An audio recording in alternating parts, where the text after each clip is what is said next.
जंगल अंधेरा और शांत था।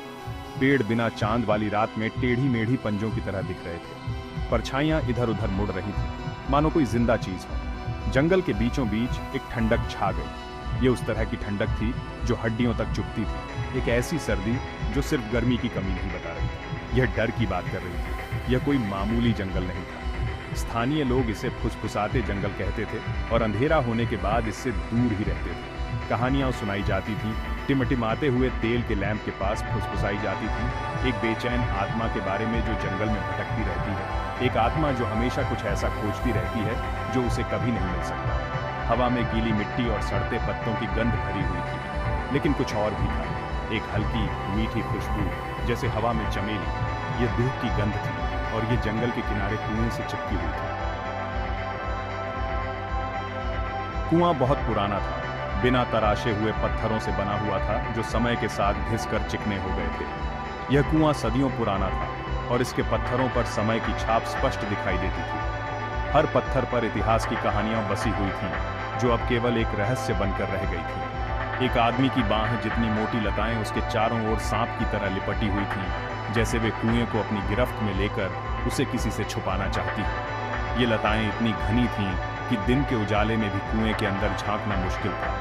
उनके पत्ते रात को रहस्य फुसफुसा रहे थे। ऐसा लगता था जैसे वे किसी पुरानी भूली बिसरी कहानी को दोहरा रहे हों, जो केवल रात के सन्नाटे में ही सुनाई देती थी। ये परछाइयों की जगह थी जहां चांदनी भी छूने की हिम्मत नहीं करती थी। यहाँ का वातावरण इतना भयानक था कि यहाँ आने वाले हर व्यक्ति के रोंगटे खड़े हो जाते थे। कभी कभी रात के सन्नाटे में कुएं से एक आवाज आती थी। यह आवाज इतनी धीमी और दर्द भरी होती थी कि सुनने वाले का दिल दहल जाता था। एक औरत की आवाज जो एक भयानक दर्द भरी प्यास से भरी होती थी। उसकी आवाज में इतनी वेदना थी कि सुनने वाले को उसकी पीड़ा का एहसास हो जाता था। पानी, यह फुसफुसाती थी, आवाज पत्तों की सरसराहट से मुश्किल से सुनाई देती थी। ऐसा लगता था जैसे वह आत्मा अपनी अंतिम इच्छा पूरी करने के लिए पुकार रही हो, कृपया बस एक बूंद पानी। उसकी आवाज में इतनी बेबसी थी कि सुनने वाले का दिल पसीज जाता था।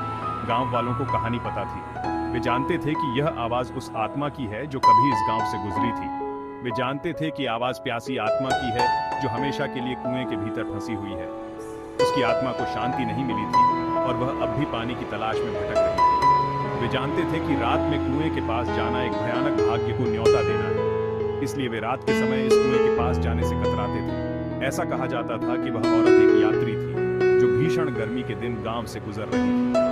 उसकी यात्रा लंबी और कठिन थी और वह पानी की तलाश में थी। उसने पानी के लिए भीख मांगी थी। उसका गला सूखा हुआ था, लेकिन गांव वालों ने सूखे के डर से उसे भगा दिया। गांव वाले खुद भी पानी की कमी से जूझ रहे थे और उन्होंने उसकी मदद करने से इनकार कर दिया। वह पानी के स्रोत की तलाश में जंगल में भटक गई थी और कुएं के तल पर उसकी मौत हो गई थी। उसकी आत्मा अब भी उस प्यास को बुझाने के लिए भटक रही थी जो उसकी मृत्यु का कारण बनी थी।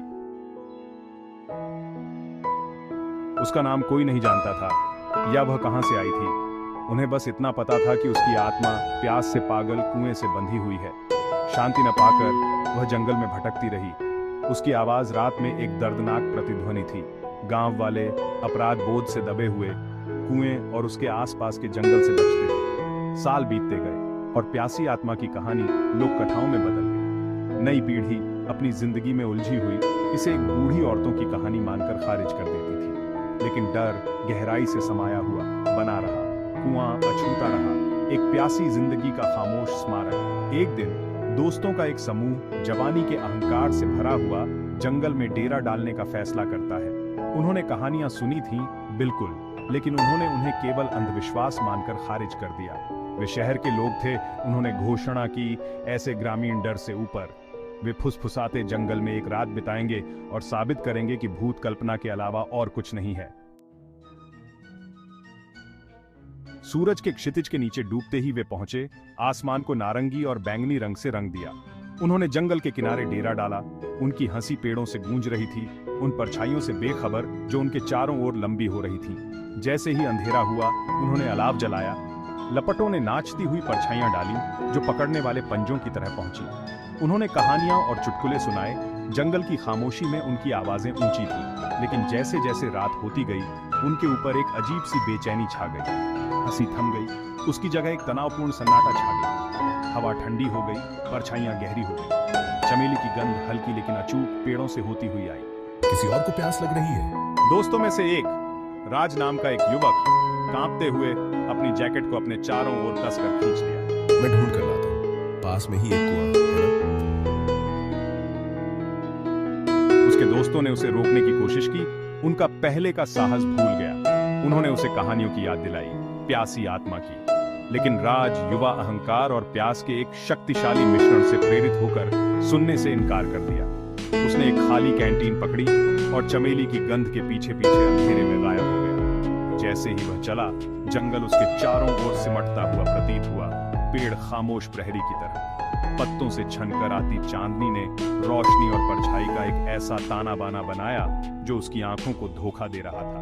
और फिर उसने उसे देखा, कुआं धुंध में डूबा हुआ, उसके पत्थर नमी से फिसलन भरे थे। कोई है? वह एक कदम और पास आ गया। एक अदृश्य शक्ति ने उसे खींच लिया। एक पल का सन्नाटा, फिर फुसफुसाहट, पहली बार में बमुश्किल सुनाई देने वाली कुएं की गहराई से उठ रही थी। पानी, कृपया बस एक बूंद पानी। राज का खून ठंडा हो गया। वह उस आवाज को जानता था। उसने इसे अपने बुरे सपने में सुना था। वह दौड़ना चाहता था, मुड़ना चाहता था, लेकिन उसके पैर जैसे जमीन में धंस गए थे और भागकर अलाव की सुरक्षा में वापस जाना चाहता था। लेकिन किसी चीज ने उसे मौके पर ही जड़ दिया। वह जानता था कि उसे रुकना नहीं चाहिए, लेकिन फिर भी वह हिल नहीं सका। औरत की आवाज, इतनी पीड़ा, इतनी निराशा से भरी हुई, ने उसके अंदर दया का कुआं हिला दिया। वह आवाज उसके दिल को चीर रही थी, जैसे कोई पुराना घाव फिर से खुल गया हो। उसने खुद को कैंटीन के लिए पहुंचते हुए पाया। उसका हाथ कांप रहा था। उसकी उंगलियां इतनी कमजोर लग रही थीं जैसे वे किसी भी पल टूट जाएंगी। जैसे ही वह कुएं के किनारे पर झुका, चमेली की गंध तेज हो गई, लगभग प्रबल हो गई। यह गंध उसे उसके बचपन की याद दिला रही थी, जब उसकी माँ उसे सोने से पहले चमेली के फूलों की माला पहनाती थी। वह कैंटीन से लड़खड़ा गया। उसका दिल उसकी छाती में तेज हो रहा था। उसे ऐसा लगा जैसे उसकी छाती फट जाएगी, और वह इस डर से कांप रहा था कि वह इस डरावनी जगह से कभी बाहर नहीं निकल पाएगा। और फिर उसने उसे देखा, एक छाया जो धीरे धीरे एक स्पष्ट रूप ले रही थी। एक चेहरा पीला और हड्डियों से चिपका हुआ अंधेरे से उसे घूर रहा था। वह चेहरा इतना भयानक था कि उसकी रीढ़ की हड्डी में सिहरन दौड़ गई। उसकी आंखें चौड़ी और विनती भरी उसकी आंखों पर टिकी हुई थी। उन आंखों में एक अजीब सी चमक थी, जैसे वे उसकी आत्मा को देख रही हो। उसके गले में एक चीख फंस गई, लेकिन कोई आवाज नहीं निकली। वह चीख इतनी जोर से थी कि अगर बाहर आती तो पूरा जंगल गूंज उठता। वह लड़खड़ाकर पीछे हट गया। कैंटीन कुएं में गिरा। उसकी उंगलियां इतनी कमजोर हो गई थीं कि वह उसे पकड़ नहीं सका।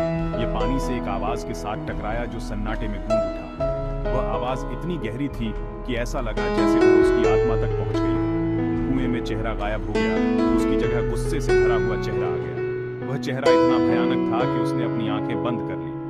हवा ठंडी हो गई। उसके चारों ओर की परछाइयां मुड़ने और टेढ़ी मेढ़ी होने लगी। ऐसा लग रहा था जैसे पूरा जंगल उसके खिलाफ हो गया हो और वह कहीं भी सुरक्षित नहीं था। राज को दौड़ना याद नहीं था। वह बस भाग रहा था, जैसे कोई अदृश्य शक्ति उसे खींच रही हो। उसके कदम तेज थे और दिल की धड़कन कानों में गूंज रही थी। उसे तब तक कुछ भी याद नहीं था जब तक वह शिविर में नहीं घुस गया।